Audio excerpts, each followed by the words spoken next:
everyone. Welcome to my 1954 single-family home. Let's go check it out.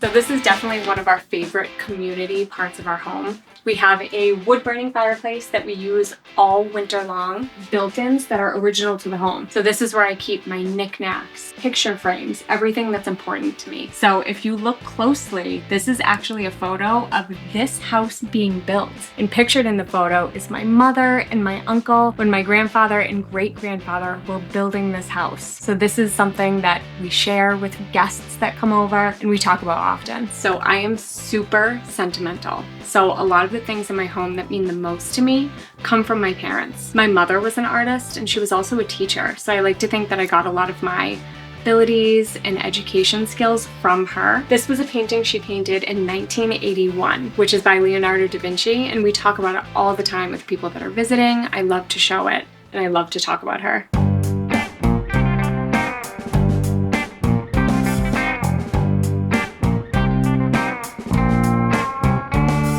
So in the kitchen, I spend a ton of time sitting in the bay window here. It's a great spot to sit and read and really feel like you're outside, even when you're inside. I love the natural lighting. I love setting up and painting here.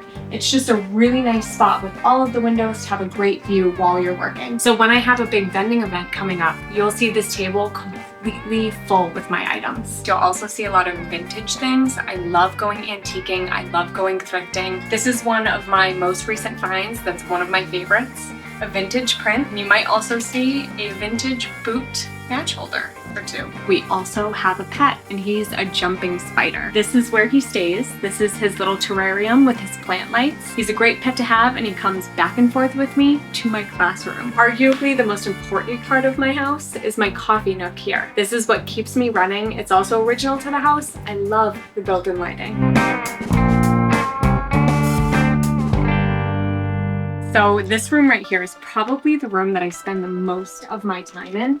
I call it my closet room. But it also doubles as my office, my studio space, and my gallery wall in progress. So if I'm doing things on my computer or grading my student artwork, this is usually where I'll sit. But I also do some artwork here if I'm doing smaller projects. I love dark aesthetic, which also means I love Halloween, and so does my family. This is a picture of my mother in a Halloween costume she made, probably in 1992. So when it comes to collections, it's safe to say that I collect art clothes. I have art skirts and art pants and art jackets, but shirts definitely takes the cake. But you can see I have a ton. I also have pencil holders that are art sculptures. I have jewelry that are famous artworks. So this is something that I collect in all aspects of my life. Other people have caught on to it, so they gift me art things for birthdays and other holidays I celebrate. This painting up here is one of my absolute favorites. A student got this for me when she visited her family in Algeria. She said that she saw it and it instantly reminded her of me, so she bought it for me and brought it home.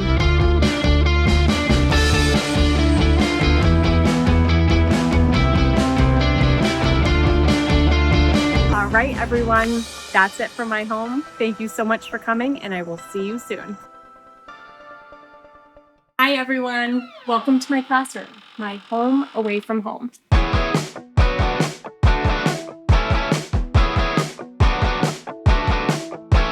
When my students are in my classroom, I want them to feel safe and I want them to feel comfortable, because when they're comfortable, they learn better. Another one of my favorite parts of my classroom is little individual desk lamps. So we can keep the ambiance in the room, have that nice tranquil environment at their desk spaces. And I think it's so important to put effort into how your classroom looks, because it's my classroom, but it's my students' classroom as well. In the classes I teach, I can fit about 32 students into every single class. Here in this classroom, I teach Art Foundations Magnet, Art Foundations, Advanced Painting, 3D Design Magnet, and Ceramics 1 and 2. We have some works hanging up here from the past couple years. You can see the amazing detail that this student achieved. So this was observational drawing of a skeleton that we have in classroom. She did an incredible job with realism with acrylic paint. We have a nice pen and ink project. This is just focusing on texture and detail. Prismacolor Chiaroscuro project, where they really focused on high contrast and pushing those details. So out of all of the classroom practices that I implement,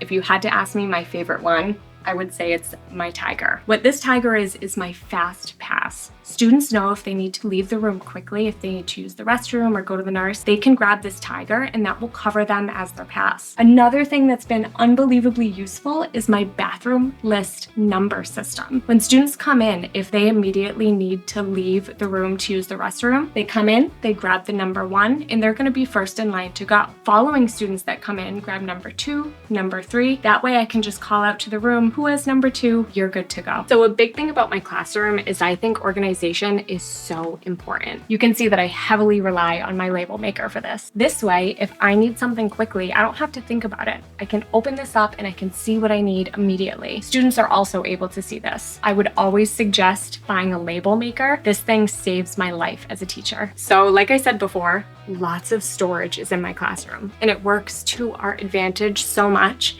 because it gives students the opportunity to have their own cabinet space. So behind these doors is our cubby system. Students are able to have everyone's name labeled and their artwork stays safe here all year long. So a fun fact about the school that I teach in, it was built in 1964, and this pencil sharpener has been here the whole time. This is my go-to old reliable pencil sharpener that I have to teach students how to use because it is very old and there's a specific way to do it. But by the end of the year, they're all masters of our old school pencil sharpener. So this is my desk space, which is the hub of my classroom. So to have a functional desk space, organization is key. So in all of my drawers, I have the essentials, things that I need, from glue sticks to Sharpies, clickers for LED lights, and my favorite, my black Post-it notes. So if you ask me to choose a favorite part of my desk space, I would have to say it's our classroom mascot, Edward Hopper. Named after the 1920s painter, Edward is a resident jumping spider that lived here for a lot longer than he's been our classroom pet. But now since we've had him, he's been a classroom favorite that comes home with me every weekend. My number 1 piece of advice for making your classroom yours is don't be afraid to express yourself. A lot of my personal aesthetic from my home and my spaces are brought into my classroom and vice versa. That way I'm comfortable here and I hope that my students are too. So over here is one of our materials counters, and this is what I like to call the dry counter. So this is where you can find worksheets that the students are doing. You can find self-assessments for when students complete projects. And typically all of our art materials are over here as well. Pencils, markers, anything that is dry material, this is where you're gonna find it. I also like students to reference this giant whiteboard that I have. Not only does this display the student objectives that I want them to focus on, but it also has the Massachusetts standards that we often talk about. So over here we have our second materials counter, which we like to call our wet materials counter. That's tempera paint, acrylic paint, watercolor, anything in bottles. This is where they're going to find it. So we have all of our colors lined up here, as well as their painting palette, water cups, and paintbrushes. Another recommendation that I would have for other teachers out there is get your students in a routine. They know that brushes get returned face up. They know that palettes get rinsed thoroughly, and they can be really great about returning things just the way they found them.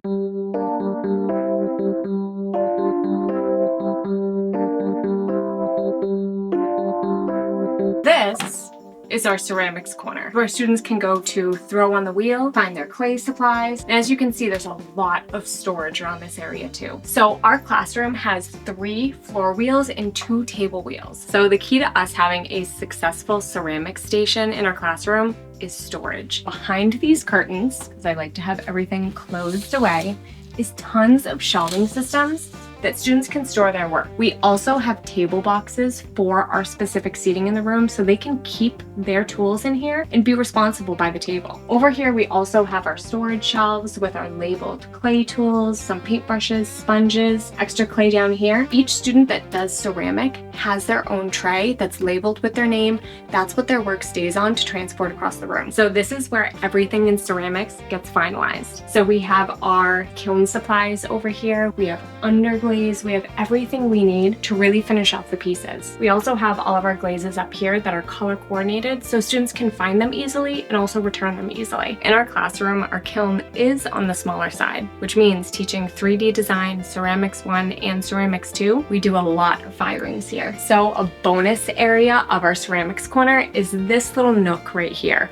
So this is actually a spray painting hood that once you hit the switch, It gives suction that goes to the outside of the school. This way students can spray paint right in our classroom. Their works go in here and the fumes go outside.